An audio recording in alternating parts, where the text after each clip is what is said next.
กับสวัสดีทุกคนเนาะมื้อนี้เฮากับสิพาทุกคนมาเกี่ยวเข่าเนาะแต่ว่าเบิ่งสภาพเขาอยู่ในหน้านี่หล่มกองกันเอเล่อยู่เนาะตอนลำนี่ก็บ่มีน้ำพอลำแล้วน้ำท่วมแต่ว่าพอสิเกี่ยวมากกับเขาล่มเป็นแถวเลยเนาะแต่ว่าแค่นี้เขาเฮาหลายเนาะปีนี้เนาะเขาซ้ำหายเฮาเนาะเดี๋ยวมาเบิ่งกันว่าเฮาสิเกี่ยวไหลเขาลายปันไดเนาะเดี๋ยวเฮาสิลงเกี่ยวให้นี่ก่อนเนาะโอเคเดี๋ยวเริ่มลงให้หน้าเลยเนาะตอนนี้ก็สวยแล้วเนาะ เดี๋ยวลงให้หน้าเลยเอาก็ได้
ตอนนี้เขาก็เกี่ยวเกือบสิแล้ว ยังน้อยหนึ่ง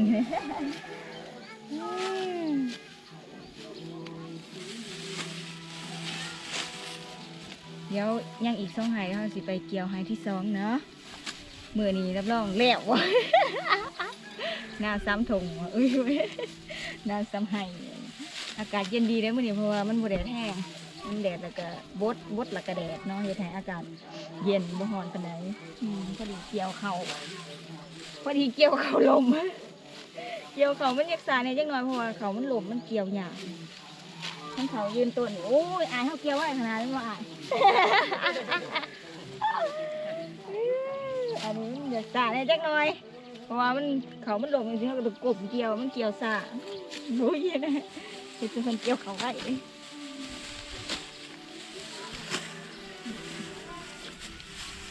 เกี่ยวกับเขา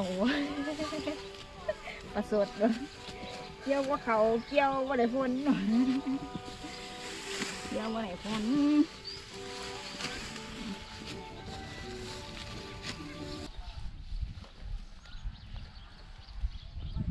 มีแต่น้ำ มีแต่น้ำอ้าวเดี๋ยวสิลงเกี่ยวให้นี่เนาะให้นี่บ่ลมปานใดลมน้อยหนึ่งโอ้ยน้ำกระเด็นนอนกองปลา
มันน้ำท่วม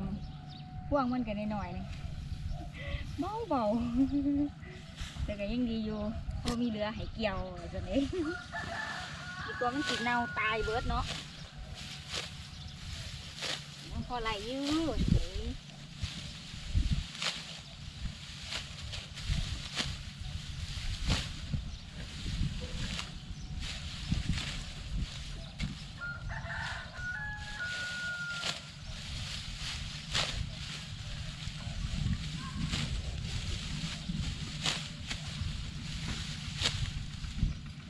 จำเกียวต่อเฟื่อง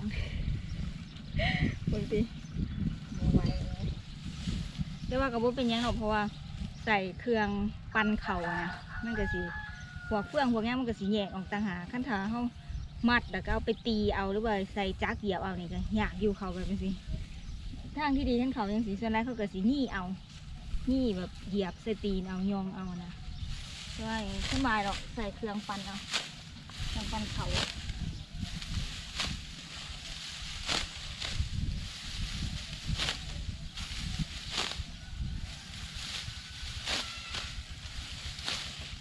อ้าว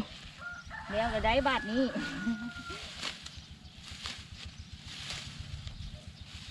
อ้าวสองไห้แล้วนะอะไรก็หย่อยซ้ำแล้วเดี๋ยวไปต่อกันที่ไห้นะให้นั่นก็ลมแบบโอ้โหลมแบบจัดเต็มคือกันแต่ว่าไห้ไหนมันสีห่วงใหญ่เนี่ยไห้มันสีห่วงโบราณเนี่ยนะเขากับเบาอีกดูสิ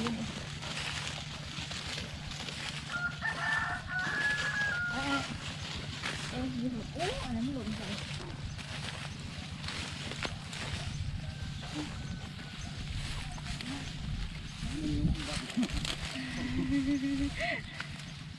มันหลบมันดิหัวเขาจะล้มไป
น้ำหวยลำน้ำแท่ลำ แน่นวะทุกคนตอนนี้ฝนกำลังสิมา สิได้เกี่ยวเขาตากฝนอีกแล้วเนาะตอนดำนี่ก็บ่มีน้ำเนาะตอนเกี่ยวนี่ก็ฝนตกก็ ตอนดำก็ตากแดดดำตอนเกี่ยวก็สิว่าฝนตกค่ำอีกแล้วอ้าวบ่เป็นหยัง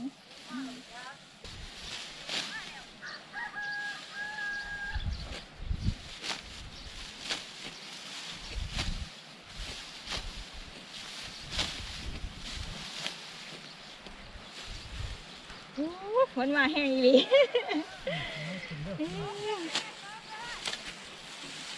เกี่ยวเขาตากฝน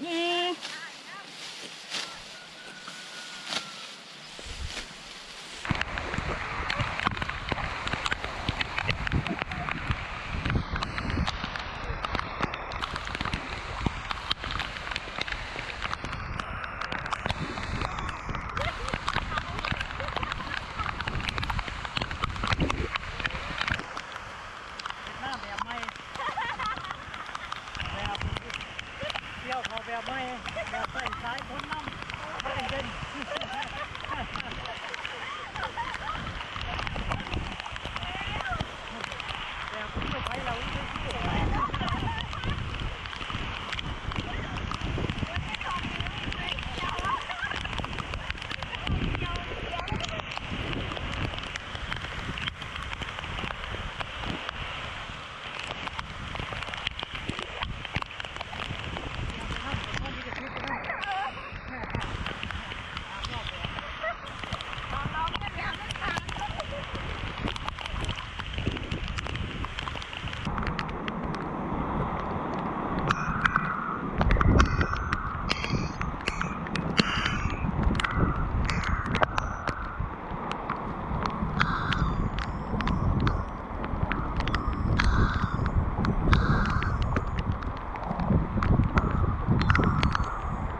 หนาวเนาะเกี่ยวเขาจากฝนเนาะ เป็นการเกี่ยวเขาที่ Amazing ที่สุดใน3โลกเนาะเพราะว่าเกี่ยวอยู่ดีๆพายุมา ฝนตกสำยามลำหน้านะ เดี๋ยวเกี่ยวเขาไก่สิแล้วสิเลยปิดคลิปไว้ก่อนเนาะเพราะว่าหนาวหลายเนาะถ้ามื้ออื่นเช้าเนาะถ้าเฮาได้ปั้นเขาแล้วเฮาสิเฮ็ดคลิปแยกไว้ต่างหากเนาะเดี๋ยวสำหรับคลิปนี้ก็สิเลยปิดไว้เพียงเท่านี้สุดท้ายนี้ก็ขอบใจทุกคนที่เขามาเบิ่งคลิปเจอกันใหม่คลิปหน้าสำหรับคลิปนี้ต้องขอตัวลาไปก่อนเนาะเดี๋ยวสิไปเกี่ยวเขาให้มันแล้วเนาะ